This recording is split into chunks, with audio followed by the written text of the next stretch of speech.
If I don't see these women live once in my lifetime, then that will be a major crime.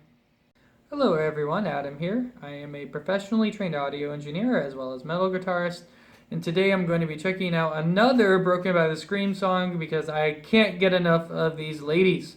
They are so good. So the other couple videos I did were live performances.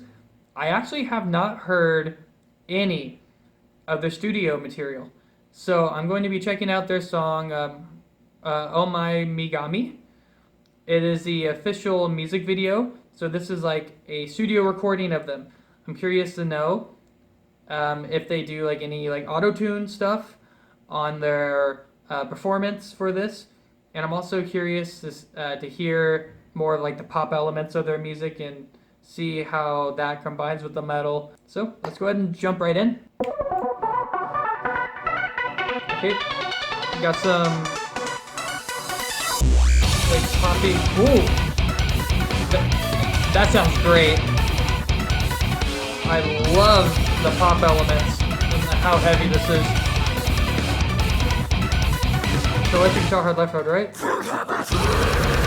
Oh my god, her vocals are so good. Great riffing. Awesome keyboard work.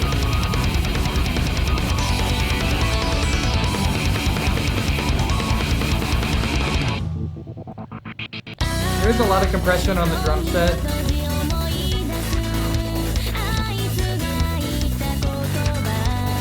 Okay, her voice sounds pretty natural. Maybe a lot of melodyne, but I don't hear a lot of auto-tune.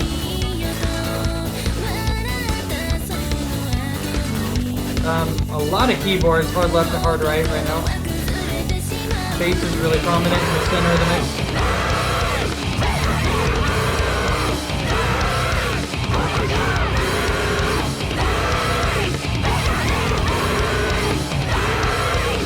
Love their electric guitar tone.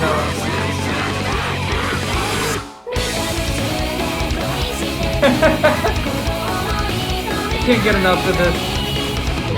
Love catchy choruses like this. So both vocals are in the center.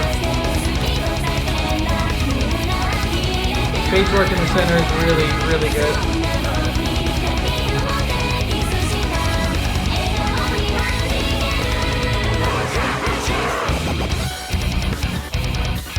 That's awesome. This is like Japanese, like Icy Stars. This is awesome right now.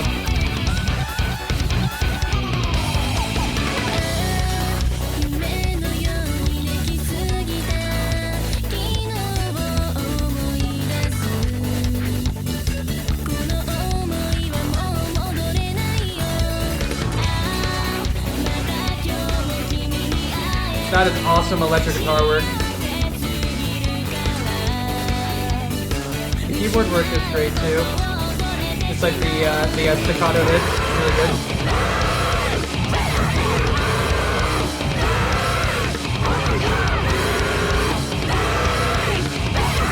The two, like the high cry screaming and the low false chord screaming on top of each other, really good.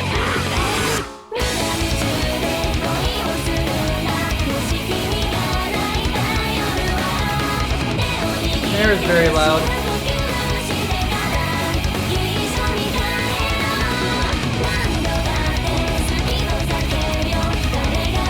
It's awesome when the double kick comes in that the electric bass kept up with it.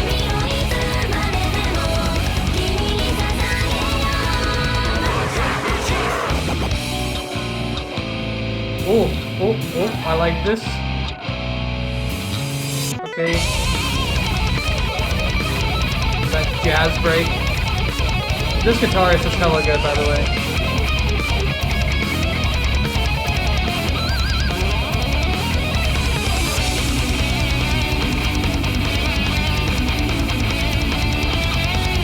So, electric guitar, rhythm, hard left, hard right, lead part in dead center.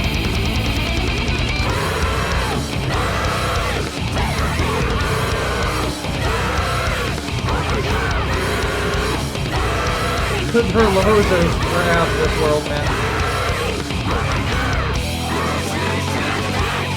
Great keyboard work there. Right back to this amazing chorus.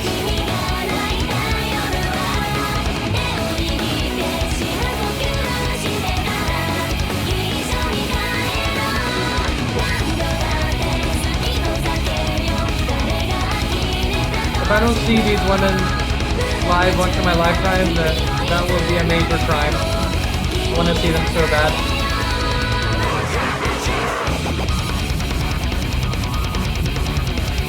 Really cool keyboard work here in the center.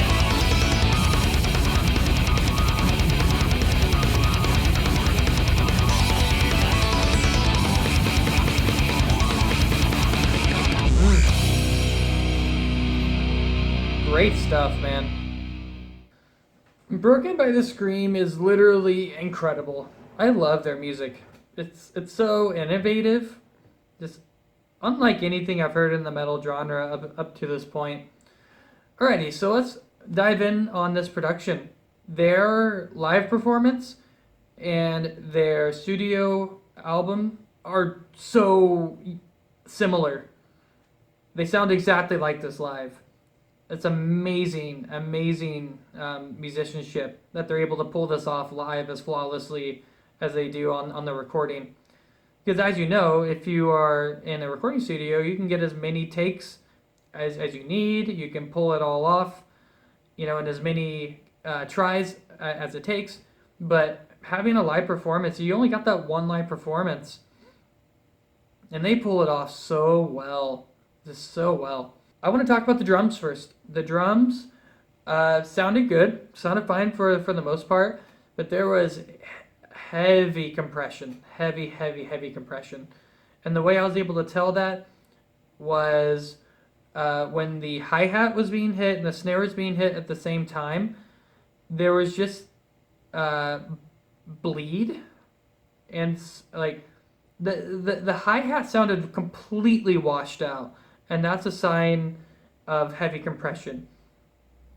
So a way that could have happened is maybe they were doing some parallel compression where they had the normal drum set and then they had then they fed it into an auxiliary track where they just compressed the hell out of it and then they mixed the two together and maybe they mixed in a little bit too much of the compression, and then later on when you go into the mastering process, your song also gets compressed more, and there's also a strong possibility that there's compression on the master fader track as well. If that was happening, then that means that the drums got compressed 3 different times in 3 different places. I personally try to avoid that type of sound. It does work sometimes in metal. I'm personally not a fan of the really heavily compressed drum sound. Speaking of compression, their guitars were really compressed as well. It sounded like they did almost the exact same thing with parallel compression, then compressed the master track, and then added compression again for the master. The electric guitars still sounded good. There was parts where it did sound like there was a tiny bit of pumping, but there's so much going on in this mix. It's kind of hard not to have pumping, especially when you have that many things going on. This song had so many layers. It had the 4 vocalists, 2 electric guitars, and left ear and right ear. Sometimes it had 3 electric guitars, left ear rhythm, right ear rhythm, center lead. Sometimes they even threw in the keyboard part with that as well. Then of course all the drums. Let's talk about the vocalists. The vocalists are so well mixed in this. I'm very surprised that they don't use panning more with the vocalist. Actually, no, I'm not surprised because there's so much going on. So the reason why or at least I'm guessing, the reason why they don't have some of the vocalists just pan hard left and hard right is because that's where all the keyboards are, that's where all the reverb is, that's where all the delay is, and a lot of time that's where the electric guitars are. All hard left and hard right. They basically have that middle carved out only for vocals and only for bass. Because that's basically the only place in the mix where the vocals and the bass can go, because everything else is so has so many things already going on in it. So when they layered the vocals, when they had the harmonies, there wasn't any pumping on their vocals, so I'm sure their vocals had like a little bit of compression because you kind of need to. The human instrument that is the voice is not the same as like an electric guitar where like you can get a pretty level sound the whole time. Doing vocals, you're all over the place.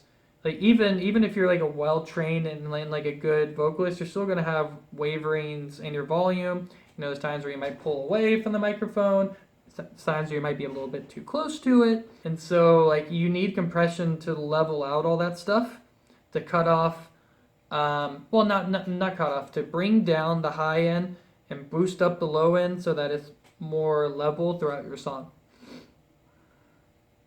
And it sounds like that's what they did, just like simple compression work and EQ work, but it sounds amazing. I'm so impressed with these with their vocalists, especially their false chord screamer. Their false chord screamer is just that's a low vocalist. Her vocals are so good, so good. If you like this song and you haven't checked out any of Icy Star's New Demons record, then you would really freaking like that. And so that is my recommendation for you to go and check out. If you haven't heard of Icy Stars, you might really like them because they have some of the synth elements, like in the dubstep elements and like the pop elements that Broken by the Scream has. The electric guitar solo sounded really solid. It was just a well executed solo. The guy is a very good player. He's a very good player. If you are an electric guitar player, you can learn a lot from him. His phrasing during the solos is really good. His sweeping is really on point. It doesn't sound muddy. His shredding doesn't sound muddy either. He's just a good guitarist. Actually, he's better than good. He's a phenomenal guitarist. So the bassist, I wanted to talk about a music element here. When you are writing music, especially if you are writing both the drum part and the bass part, it's important to have syncopation, especially in metal music, of the kick drum and the bass. I loved during the chorus when it picked up to that like double kick part, where it's just like the constant 16th notes being played. I like how the bassist just didn't stay on an 8th note pattern. He changed his bass part to match the 16th notes, and that made his bass sound less muddy, and it fit the song a lot better too. So if you're a songwriter, that's a really good like songwriting tip. You don't need syncopation all the time, obviously. If you're doing music like this, sometimes you just need it to be syncopated because you just don't have space in the mix for everything else. Their music is very musically complicated as far as like how many instruments they have, their key changes, like they have like jazz piano breakdowns, like a lot of their music like is like it's metal, but it's progressive, but it's also really poppy. I love all the elements that they can just so seamlessly combine together in this band. That's why I keep on listening to them. They're amazing. Alrighty, well, I think that's it for my analysis.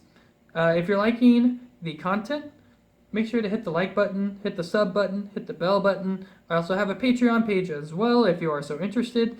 It is the top link in my description. I do have some cool super subscriber perks, so click the link and see if there's anything cool for you guys down there. And I will see you guys in the next video. Bye bye.